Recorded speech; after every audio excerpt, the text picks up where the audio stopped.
तो इस वीडियो में हम लोग क्वेश्चंस पे डिस्कस करेंगे। कल जैसे कि मैंने तुम लोग को पहले ही पढ़ा दिया था कि ट्रिग्नोमेट्रिक रेशियोज क्या होता है, ट्रिग्नोमेट्रिक वैल्यूज़ क्या होता है सब स्पेसिफिक एंगल्स पे, जैसे कि 0 degree, 30 degree, 45 degree, 60 degree, 90 degree. फिर मैंने ट्रिग्नोमेट्री आइडेंटिटी तुम लोग को पढ़ाया था, तो सारा कॉन्सेप्ट ट्रिग्नोमेट्री का ऑलमोस्ट क्लियर हो चुका था। तो आज से हम लोग इस वीडियो में बात करते हैं ट्रिग्नोमेट्री के क्वेश्चन से, और ये क्वेश्चन बोर्ड्स में 100% मेरी गारंटी है आएंगे ही आएंगे, इसमें से कोई एक। ठीक है, चलो फिर बिना किसी देरी के शुरू करते हैं। क्या कह रहा है पहला क्वेश्चन कि एक ट्रायंगल है ए बी सी जो कि राइट एंगल्ड है बी पे। तो एक बना लो ट्रायंगल ए बी सी, ठीक है, जो कि बी पे राइट एंगल है, तो ये बी हो जाएगा। तुम किसी को भी ए ले लो, किसी को भी सी ले लो, कोई फ़र्क नहीं पड़ता। तो मैंने एक ट्रायंगल बना लिया, right angle triangle A B C, ठीक है, जिसमें A B equal to B C है। जितना ए बी है उतना ही बी सी है, ये दोनों साइड सेम है। अब ये 90 डिग्री है, ये साइड सेम है, तो ऑब्वियसली ये 45 डिग्री होगा और ये भी 45 डिग्री होगा। वर्क नहीं हुआ, बताओ, क्योंकि पढ़े थे ना 9 में कि जब साइड सेम होते हैं तो अपोजिट एंगल भी सेम हो जाता है। तो 45 45 90 तब ना 180 बनेगा, तो ये 45 होगा, ये भी 45 होगा। देन फाइंड साइन ए। साइन ए निकालना है। तो साइन ए मतलब इस एंगल के लिए, इस एंगल के लिए, तो इस एंगल के लिए एंगल का अपोजिट क्या होता है, मैंने पहले ही बताया था, ये परपेंडिकुलर हो जाता है ना। और हाइपोटेनस कभी भी चेंज नहीं हो जाता, तो ये हाइपोटेनस होगा, ये परपेंडिकुलर होगा। तो साइन 45 है ना। तो A B equal to B C equal to 5 centimetre. तो ए बी भी कितना है, 5 है, बी सी भी कितना है, 5 है, ए बी कितना है, बी सी 5 है, ठीक है। ए बी भी कितना दिया हुआ है, गिवन 5, और बी सी भी कितना गिवन है, 5। तो सबसे पहले चलो साइन ए निकालना है, उसको निकालते हैं पहले। तो सबसे पहले एक इसमें क्या लगाते हैं हम लोग इसमें लगाते हैं पाइथागोरस थ्योरम। तो पाइथागोरस थ्योरम से क्या होगा कि जो आपका ए बी का स्क्वायर होगा और जो बी सी का स्क्वायर होगा वो इक्वल होगा किसके, ए सी के स्क्वायर के, है ना। पाइथागोरस थ्योरम, हाइपोटेनस का स्क्वायर इक्वल टू परपेंडिकुलर का स्क्वायर बेस का स्क्वायर। तो ये कितना है, 5, 5 का स्क्वायर कितना होगा, 25। ये भी कितना है, 5, 5 का स्क्वायर कितना होगा, 25, इक्वल टू ए सी का स्क्वायर। तो 25 प्लस 25 कितना हो जाएगा, 50, इक्वल टू ए सी का स्क्वायर। स्क्वायर हटेगा, इधर क्या लगेगा, रूट। तो तुम ए सी को क्या बोल सकते हो, रूट अंडर 50 क्या हो जाएगा, देखो इसको लिख सकते हो 25 इंटू 2, और 25 तो बाहर आ जाएगा 5 बन के, है ना, और अंदर में बच जाएगा अपना √2। तो ए सी आ गया तुम्हारा 25 √2, ये 25, सॉरी 5 √2 आ गया ना, वही तो 5 √2 कितना आ गया, 5 √2। अब तुमसे साइन ए पूछ रहा है, तो साइन ए मतलब ये वाला एंगल के लिए, तो ये वाला एंगल के लिए परपेंडिकुलर ये हो जाएगा, तो कितना है, तो साइन ए हो जाएगा आपका B C by A C, hypotenuse. याद है कि नहीं, ट्रिग्नोमेट्रिक रेशियो में हम लोग पढ़े थे, परपेंडिकुलर अपॉन हाइपोटेनस। तो आपका परपेंडिकुलर कितना है, 5, और ए सी हाइपोटेनस कितना है, 5, है ना, √2। और ये जो साइन ए है, ये ए के लिए एंगल 45 है, और 45 पे क्या हो जाता है, 1/√2 वैल्यू, ठीक है। तो √2 से √2 चला गया, वही मतलब साइन ए तो वही कह ही सकते हो कि ऑब्वियसली 45 था, तो 5 से 5 चला गया, 1 इक्वल टू 1 आ गया, है ना। LHS इक्वल टू RHS आ गया, है ना। देन फाइंड साइन ए। साइन ए तो ऐसे भी फाइंड कर सकते हो, नहीं तो ऐसे ही पता चला था कि ये सेम है, ये 90 है, तो ऑब्वियसली ये 45 हो। तो साइन ए तुम्हारा 1/√2 होगा, ठीक है। तो ऐसे भी कर सकते हो, कोई दिक्कत नहीं। अब tan C निकालना है, tan C। अब tan क्या होता है बताओ तो, tan होता है तुम्हारा परपेंडिकुलर बाय बेस। अब tan C के लिए ये एंगल है, परपेंडिकुलर कितना है, 5, और बेस कितना है, 5, कितना आ गया, 1। तो tan C का वैल्यू कितना आ गया, 1। ऐसे भी हम लोग 45 डिग्री के लिए निकालें तो tan का वैल्यू 45 डिग्री पे 1 ही होता है, तो ऐसे भी तुम देख सकते हो, ठीक है। कोई प्रॉब्लम है इस क्वेश्चन में, तो ये क्वेश्चन यहाँ पे कंप्लीट हो गया। चलो फिर क्वेश्चन नंबर 2 पे हम लोग चलते हैं। हाँ, क्वेश्चन नंबर 2 देखो ध्यान से, कह रहा है कि if tan A equal to 4/3, आपका tan A किसके बराबर दिया हुआ है 4/3 के। तो find the other trigonometric ratios of the angle A.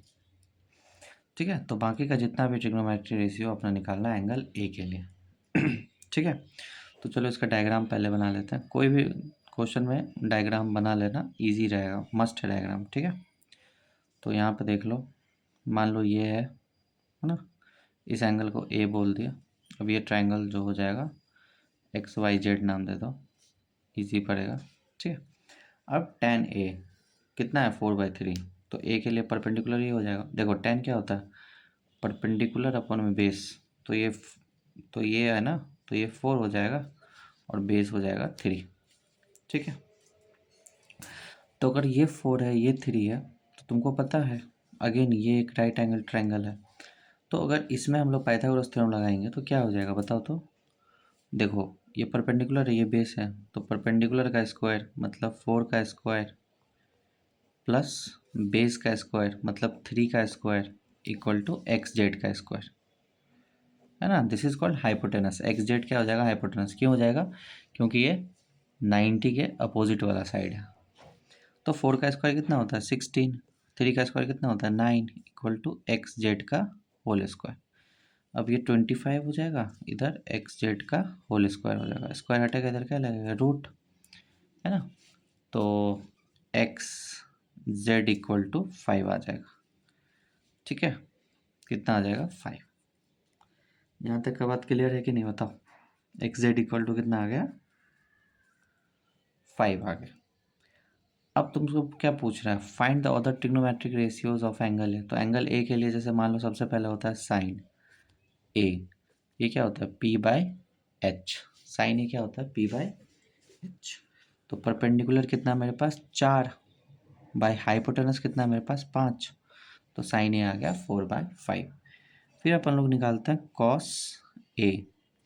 तो कॉस क्या होता है बेस अपॉन हाइपोटेनस, तो बेस कितना है 3 और हाइपोटेनस कितना है 5, है ना। फिर हम लोग निकालते हैं tan ए तो चलो दिया ही हुआ है। फिर निकालते हैं हम लोग कॉसेक ए। जैसे कॉसेक किसका रेसिप्रोकल होता है साइन का, तो साइन अगर 4/5 है तो कॉसेक कितना होगा 5/4। ऐसे करके तुम बाकी निकाल सकते हो सेक ए, सेक इसका रिवर्स कर देना 5/3। फिर निकालोगे कॉट ए, कॉट इसका रिवर्स कर देना 3/4। तो ये तुम्हारा निकल गया ट्रिग्नोमेट्रिक रेशियोस। कितना आसान था बताओ, है ना। बहुत ही ज़्यादा आसान, बहुत ही ज़्यादा आसान, बहुत ही ज़्यादा आसान।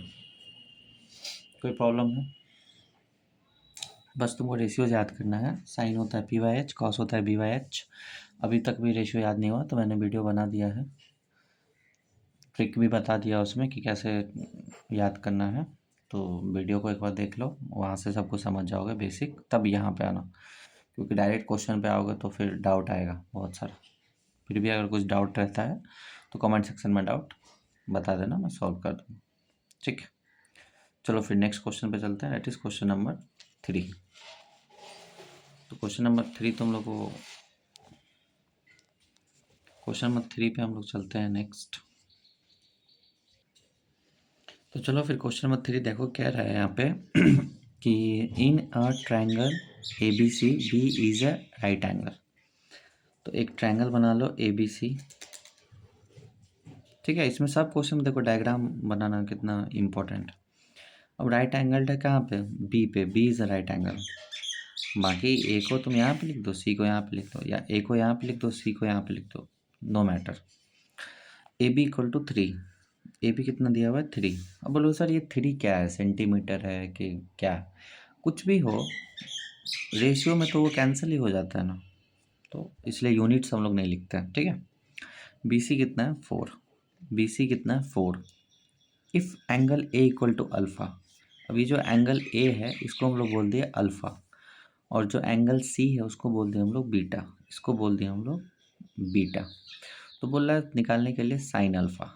सबसे पहले चलो साइन अल्फ़ा निकालते हैं। साइन अल्फ़ा अब तो पढ़ाने की ज़रूरत नहीं ना, ये 3 है ये 4 है, तो ऑब्वियसली पाइथागोरस थ्योरम से ये 5 होगा, सेम टू सेम पिछले क्वेश्चन का जैसे। है ना। परपेंडिकुलर का स्क्वायर प्लस बेस का स्क्वायर इक्वल टू हाइपोटेनस का स्क्वायर कर लो, तो 3 का स्क्वायर 9 होता है, 4 का स्क्वायर 16 होता है, 9 4 16 25, 25 का रूट करोगे तो 5 आ जाएगा।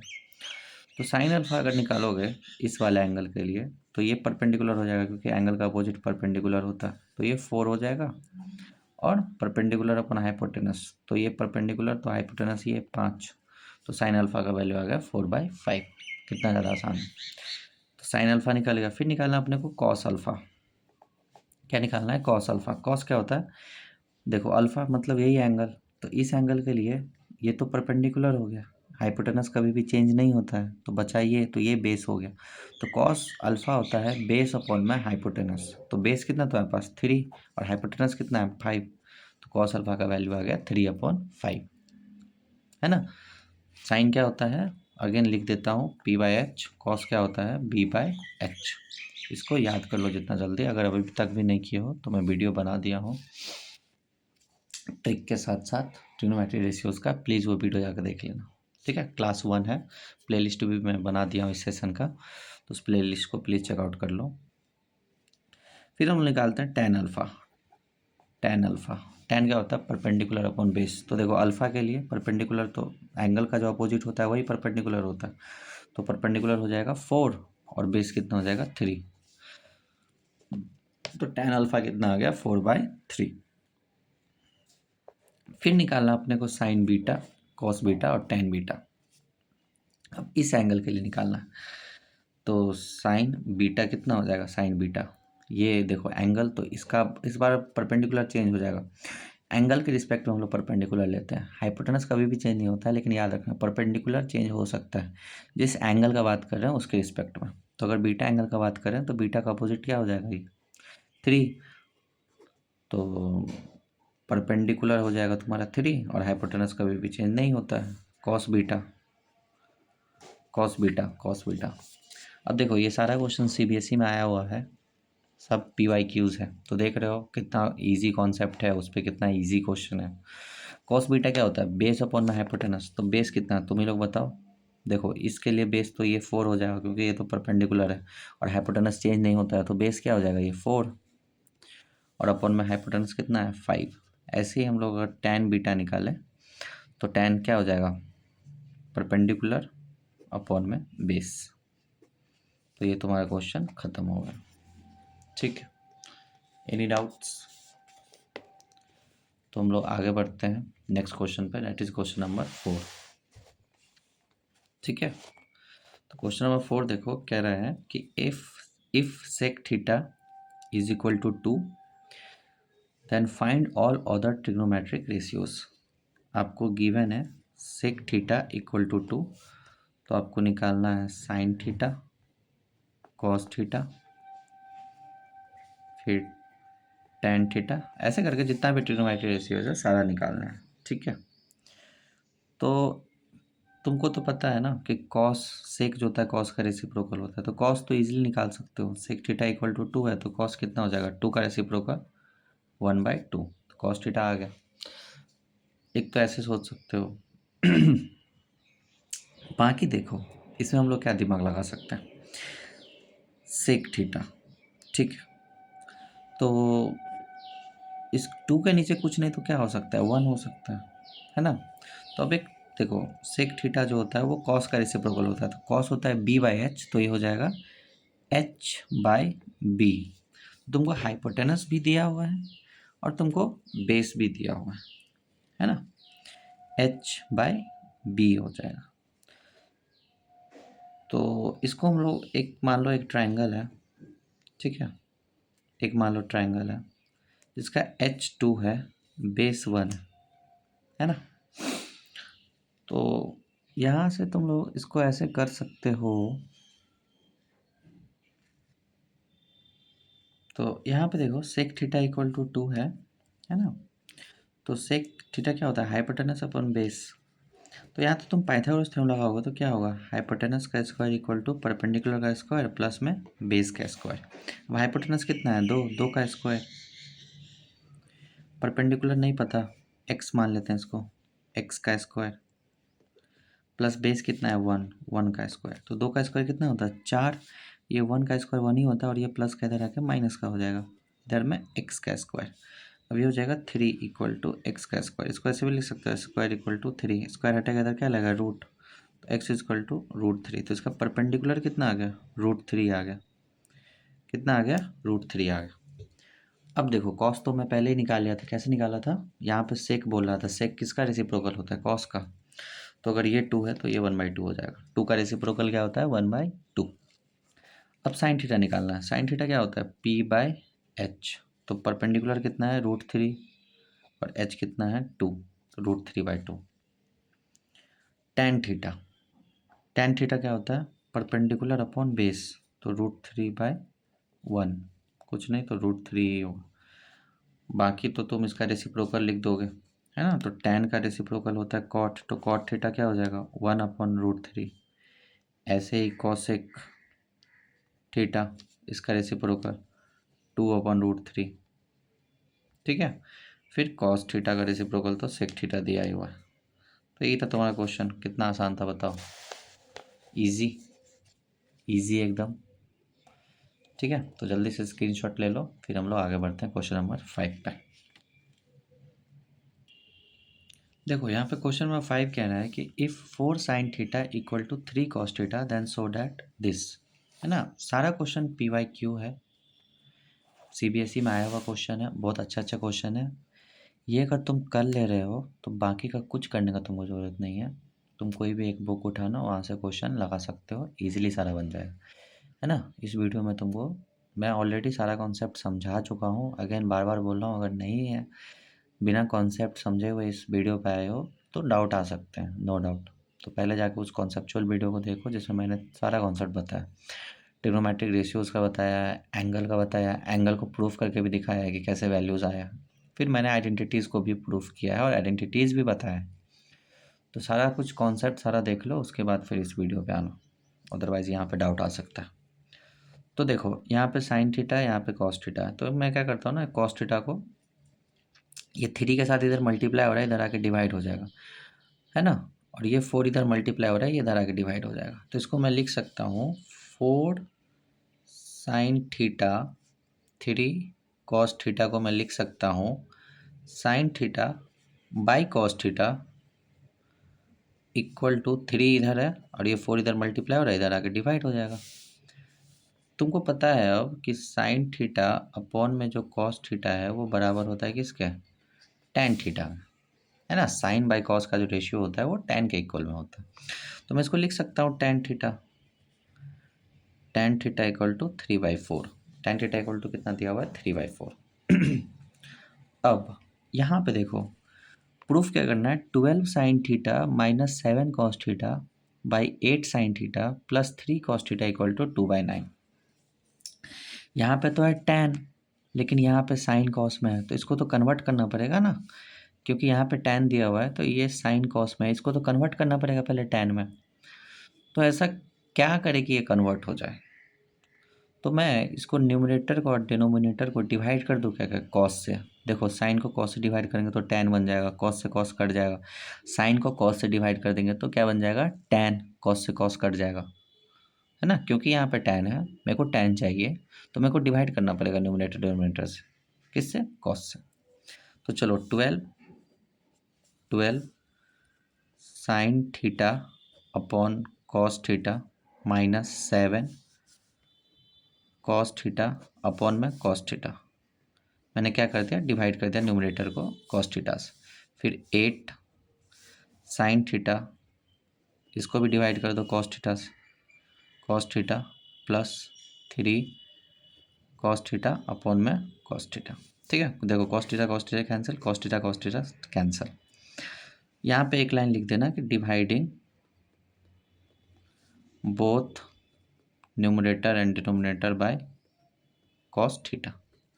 ठीक है, अब देखो यहाँ पे बच गया अपने पास, कितना बच गया, 12 sine theta by cos theta क्या होता है, टेन थीटा, और टेन थीटा का वैल्यू कितना है, अच्छा चलो लिख देता हूँ एक स्टेप और, टेन थीटा माइनस 7, यहाँ पे तो कुछ नहीं बचा, यहाँ पे क्या है 8, देखो sign theta by cos theta फिर क्या हो जाएगा, टेन थीटा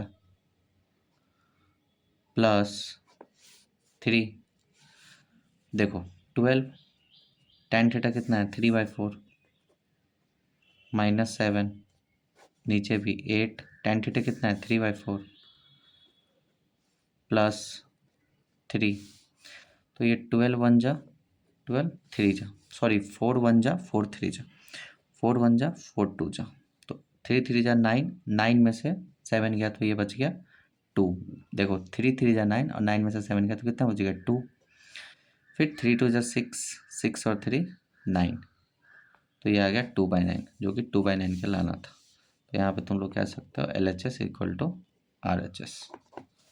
कितना इजी क्वेश्चन था, बस दिमाग लगाना था कि cos थीटा से डिवाइड कर देना इसको। ठीक है, समझ में आ रहा है। नेक्स्ट क्वेश्चन पे चले तो नेक्स्ट क्वेश्चन पे चलते हैं हम लोग। Thank you so much. अगर वीडियो में कुछ समझ में आ रहा है तो प्लीज़ लाइक करना और अपने दोस्त से शेयर कर देना। Thank you.